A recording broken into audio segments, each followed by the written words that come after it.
As the teams gear up for the Marina Bay street circuit to cover the gaps in the ranking boards, we'll be exploring what all can be expected from the much-anticipated Singapore GP this weekend. Monaco often takes the spotlight as the crown jewel of F1 circuits, but the Marina Bay street circuit is often regarded as a modern and even more demanding counterpart. Are you curious about what exactly makes it such a formidable challenge? Let's find out. In 2008, the inaugural Singapore Grand Prix graced the Marina Bay street circuit, immediately distinguishing itself as one of the most distinctive tracks on the F1 calendar. This circuit presents challenges unlike any other. One such challenge is the extreme physical toll it exacts on drivers, with reports suggesting that they can shed up to 4 kilograms of body weight during the race. Sebastian Vettel, the driver with the most wins at this circuit, once referred to his relationship with the Singapore GP as a love-hate, saying, "I love the challenge, but I know it's very hard work."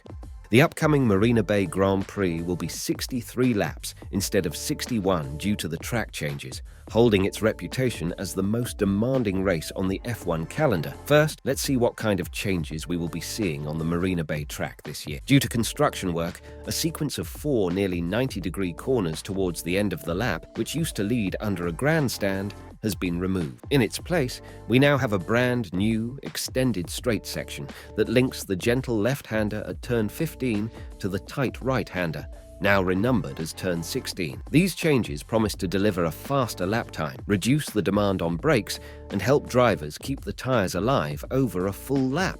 Alpine driver Esteban Ocon is hopeful about the introduction of the revamped turn 16, and he said, "That was very, very good news. Hopefully, it will help overtaking, which was impossible before. I'm pretty sure we're going to be able to get closer behind, and that's going to change a lot of things." Now, here's an interesting twist. The quicker lap times and a faster finish to each lap mean that teams will have less time to make strategic decisions during safety car and virtual safety car situations. But what makes the Singapore Grand Prix such a daunting challenge? As mentioned earlier, the circuit now has 19 corners after a revision that introduced a straight between turns 15 and 19. Nonetheless, it remains a track renowned for numerous 90-degree corners, quick direction changes, and substantial G-forces encountered throughout a lap. Unlike Monaco, the race isn't truncated, but spans the full distance of over 305 kilometers, which means the race typically extends to about 2 grueling hours. Adding to the challenge, the Singapore Grand Prix is a nocturnal event, taking place under the floodlights. As its name suggests, the track is located near the bay, resulting in elevated humidity levels. The humidity around the Marina Bay street circuit consistently hovers around 80%, with track temperatures reaching approximately 40 degrees Celsius. We can imagine how the situation must become even more suffocating within the confines of an F1 car, especially with the heavy driving equipment. Lewis Hamilton disclosed that he could lose up to 4 kilograms of body weight during the Singapore race. And Nico Rosberg, a former F1 driver, shared similar experiences on a podcast. It's like you're in a skiing suit and sitting on the asphalt, which is 45 degrees. Then you have the petrol right behind you, which is like 65 degrees. So extremely hot. There's no fresh air coming in. The seatbelt is really tight, and you have the carbon seat molded to your body so you can hardly breathe properly. Corner after corner, you have to hold your breath. Coupled with high track and ambient temperatures, this creates torturous conditions for drivers. These challenges are further heightened by the already demanding nature of the circuit.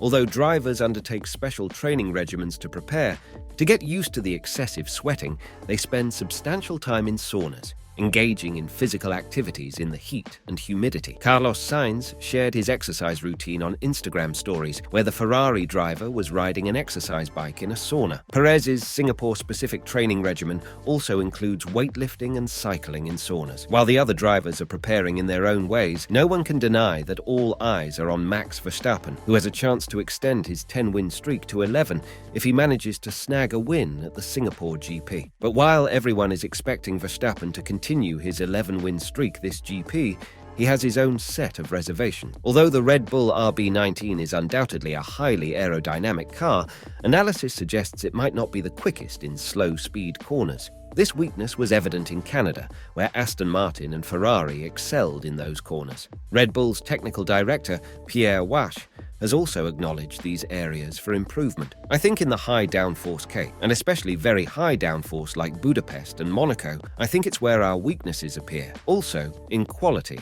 and low speed. I think some teams have a better compromise than us there, and that is something we have to improve more on. Therefore, the Red Bull car may not be the strongest contender on the Marina Bay circuit, and there are concerns about its reliability. Looking back at Monaco, Ferrari and Aston Martin were exceptionally competitive on the tight Monaco track, with Verstappen narrowly holding onto his lead. Considering that the AMR 23 and SF 23 might be better suited to the unique challenges of Singapore's layout, it certainly won't be easy to get the all-crucial pole position. Even if Red Bull manages to have the fastest car, Max has to contend with his teammate, Sergio Perez, who is renowned for his prowess on street circuits and claimed victory here in 2022, while Verstappen aims for his first win in Singapore. The higher probability of safety car deployments adds another layer of unpredictability. Overtaking is notoriously difficult in Singapore, and a well-timed pit stop by a rival could jeopardize Verstappen's winning streak. Max's past experiences in Singapore highlight the significance of strong qualifying performance, as Verstappen finished P8 at the Singapore GP last year,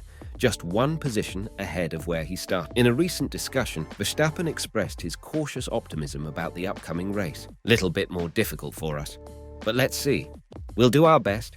We will try to go there and win again, but it's not going to be the strongest weekend for us. Checo Perez also added, "I agree with Max. I think it's going to be a weekend where basically anything can happen, and hopefully we will be able to have a very strong Saturday, because if you don't start in the front row, it's very unlikely that you will have a shot at the victory. So hopefully we can repeat what we did last year there."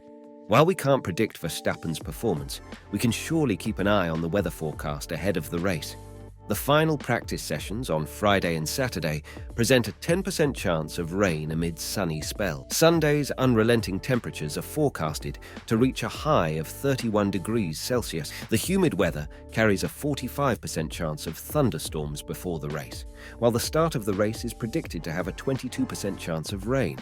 At an unforgiving street circuit with limited overtaking opportunities, Verstappen's chances of an 11th consecutive victory are quite unpredictable under the looming shadow of reliability issues and the competition from Ferrari and Aston Martin. As we eagerly await the Singapore GP, don't forget to subscribe for the latest Formula One updates.